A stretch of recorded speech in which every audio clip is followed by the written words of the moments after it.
ఇక వరదల్లో రాజకీయాలు ఏంటని ఏపీ ప్రజలు అనుకుంటున్నారు. అంటే ఒక విధంగా ఒక ప్రతిపక్ష హోదా ఇవ్వకపోయినా సరే ఆయన పరామర్శించడం ధర్మం, కనీస ధర్మం. ఒక 5 సంవత్సరాలు ముఖ్యమంత్రిగా ఉండి ప్రతిపక్ష నాయకుడిగా ఉండి ప్రజలకి సేవ చేయాల్సినటువంటి నాయకుడు ప్రజలకి ఏ విధంగా భరోసా ఇవ్వాలనేది ఆలోచించాలి. అట్లాంటిది జగన్మోహన్ రెడ్డి చేసినటువంటి ప్రయత్నాన్ని అయితే మాత్రం ఏపీ ప్రజలు చేదరించుకుంటున్నారు. ముఖ్యంగా వరదల్లో ఈ బురద రాజకీయం ఏంటనే విధంగా అనుకుంటున్నారు. అయితే ఎట్టకేలకు స్పందించారు ఏపీ మాజీ ముఖ్యమంత్రి వైసీపీ అధినేత జగన్మోహన్ రెడ్డి. ₹1 విరాళం ప్రకటించారు. ₹1 కూడా భారీ విరాళంగా ప్రకటించారని చెప్పేసి వాళ్ళకు సంబంధించినటువంటి మీడియా అవ్వచ్చు, పత్రిక అవ్వచ్చు భారీ హెడ్డింగులతో అయితే మాత్రం వేసుకున్నారు. ఈ ₹1 కూడా ఏ విధంగా ఇవ్వాలి? ₹1 ముఖ్యమంత్రి సహాయ నిధికి ఇవ్వాలా, లేకపోతే పార్టీ తరఫున పంచి పెడతారా, లేకపోతే ఇంకేదన్నా స్వచ్ఛంద సంస్థకి ఇస్తారనేది ఇంతవరకు కూడా క్లారిటీ లేదు. విధి విధానాలని రూపొందిస్తాం, ₹1 ఏ విధంగా ఇవ్వాలని చెప్పేసి పార్టీకి సంబంధించినటువంటి ప్రతినిధులు చెప్పారు. దీనికి సంబంధించి ₹1 గురించి భారీ విరాళంగా ఆయన ఎన్నికల అఫిడవిట్లోనే దాదాపు ₹800 కోట్ల ఆయన ఎన్నికల అఫిడవిట్లోనే ప్రకటించారు జగన్మోహన్ రెడ్డి. మరి ఎన్నికల అఫిడవిట్లోనే ₹800 కోట్ల అయితే ఇంకా కానరాని ఆస్తులు, ఇంకా బినామీల పేరున అవ్వచ్చు, లేకపోతే మిగిలినటువంటి పార్టీకి సంబంధించినటువంటి ఆస్తులు అవ్వచ్చు, ఎన్ని వందల కోట్ల ఉండొచ్చు.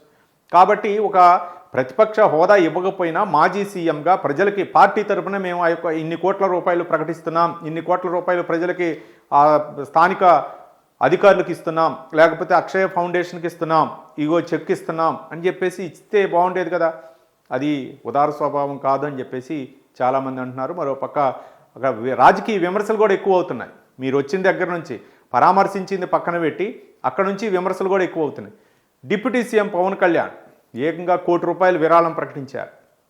ఎక్కడా కూడా బేషరతుగా ఆయన ₹1 ఇస్తున్నాను అక్కడ ఉన్నటువంటి ఆయన పార్టీ తరపు నుంచి ₹1 ఇస్తున్నానని చెప్పేసి ఆయన చెప్పడం జరిగింది. ఇట్లా ₹1 ముఖ్యమంత్రి సహాయ నిధికి నేను ఇస్తున్నాను ₹1 ఎందుకు బేషరతుగా చెప్పలేకపోతున్నావు?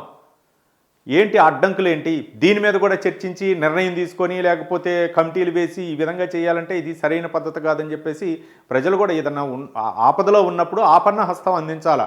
ఒక 100 మందికి 1000 మందికి లేకపోతే ఒక నియోజకవర్గానికి నేను సరిపడా వస్తువులు నేను కల్పిస్తాను, అక్కడ అత్యవసర సేవలు నేను అందిస్తాను అనే విధంగా కొన్ని గ్రామాలను దత్తత తీసుకోవటం ఆ విధంగా ఉండాలి ఇట్లా విపత్కర పరిస్థితిలో. కానీ ఈ విధంగా వ్యాఖ్యానించడమే జగన్కు సరైనటువంటిది కాదు అని చెప్పేసి అటు రాజకీయ విశ్లేషకులు కూడా ఆశ్చర్యపోతున్నారు. ఒక సీఎం హోదాలో గతంలో పనిచేసినటువంటి వ్యక్తి ఈ విధంగా ₹1 కోసం కక్కుర్తి పట్టడం ఏంటి అనే విధంగా రాజకీయ విమర్శలు వస్తున్నాయి. ముఖ్యంగా ప్రజలకు సేవ చేయాల్సినటువంటి నాయకులు ఈ విధంగా వ్యాఖ్యానించడం, అసలు విరాళం ప్రకటించకపో ఎవరు అడుగుతారు నిన్ను? కాబట్టి ఇచ్చిన వాళ్ళని ఆదర్శంగా తీసుకోవాలా. మనం ఇంకా ఏ విధంగా రాష్ట్రాన్ని అభివృద్ధి పదంలో తీసుకువెళ్ళాలా, రాష్ట్రంలో ఇంకా అక్కడ సేవలు ఏ విధంగా చేయాలా, పార్టీ తరఫున క్రెడిట్ ఏ విధంగా కొట్టాలనే విధంగా ఆలోచించాలి. కానీ జగన్ ఈ విధంగా పవన్ కళ్యాణ్ అంత ఉదార స్వభావం కూడా లేకపోవడం అనేది చాలామంది అయితే మాత్రం విమర్శలుగా తావిస్తుంది. ఇకనైనా మారండి. పార్టీ తరఫున అవ్వచ్చు, మీకు చాలామంది ఇండస్ట్రీలో ఉన్నారు, మాజీ మంత్రులు ఉన్నారు, ₹1 ఇసుక దందుకున్న వాళ్ళు ఉన్నారు, మరోపక్క గనులు తవ్వుకున్న వాళ్ళు ఉన్నారు, మరోపక్క కొండలను పిండి చేశారు, మరోపక్క మీకు స్థాయికి తగ్గదు ఈ ₹1 అనేది. ఈ ₹1 అనేది విపత్కర పరిస్థితిలో ఒక సినీ హీరోలు ఇస్తున్నారండి. ₹50 లక్షల, ₹1,00,00,000. జూనియర్ ఎన్టీఆర్ 2 రాష్ట్రాలు కలిపి ₹1 ఇచ్చారు, బాలకృష్ణ ఇచ్చారు, విశ్వసేన్ ఈ మధ్యకాలంలో వచ్చినటువంటి హీరో ఇచ్చాడు ₹10 లక్షల. ఎందుకు? మీరు ఇంత స్థాయిలో ఉండి ప్రజల ఓట్లు పొంది ప్రజా సొమ్ము తీసుకొని మీరు కట్టుకున్న ప్యాలెస్ అంత ఖరీదు ఉండదు. కాబట్టి ఇకనైనా మారండి జగన్. ఒక పవన్ కళ్యాణ్ ఆదర్శంగా తీసుకోండి, లేకపోతే ఎవరైనా ఒకళ్ళ ఆదర్శంగా నేను చెప్పట్లేదు, మిగిలినటువంటి నాయకులు కూడా ఆదర్శంగా తీసుకోండి. ఒక హుందాతనమైనటువంటి రాజకీయాన్ని చేయండి, ప్రజలకి ఆరోగ్యకరంగా సేవలు అందించాలనే ప్రయత్నం చేయండి. రాజకీయంగా సేవలు అందించాలంటే చేయండి, రాజకీయంగా పార్టీ తరఫున ఇవ్వండి. ఒక ₹5 కోట్ల నేను పార్టీ తరఫున ఫండ్ రిలీజ్ చేస్తున్నాను, తక్షణ సాయంగా చేయండి.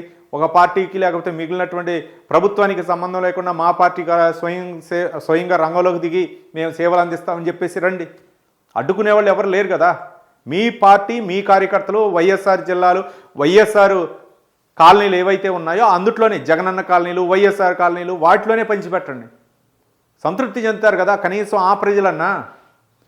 ఆ విధంగా మీరైతే మాత్రం మైండ్ సెట్ అయితే మారాలని చెప్పేసి చాలామంది చెప్తున్నారు. పవన్ కళ్యాణ్ ఆదర్శంగా తీసుకోమని చెప్తున్నారు. మరి ఆదర్శంగా తీసుకుంటారా, లేకపోతే మీ ఓన్గా మ్యానరైజర్ ద్వారా ఏమన్నా చేయగలరా అనేది మీరు ఆలోచించుకోవాల్సినటువంటి అవసరం ఉంది.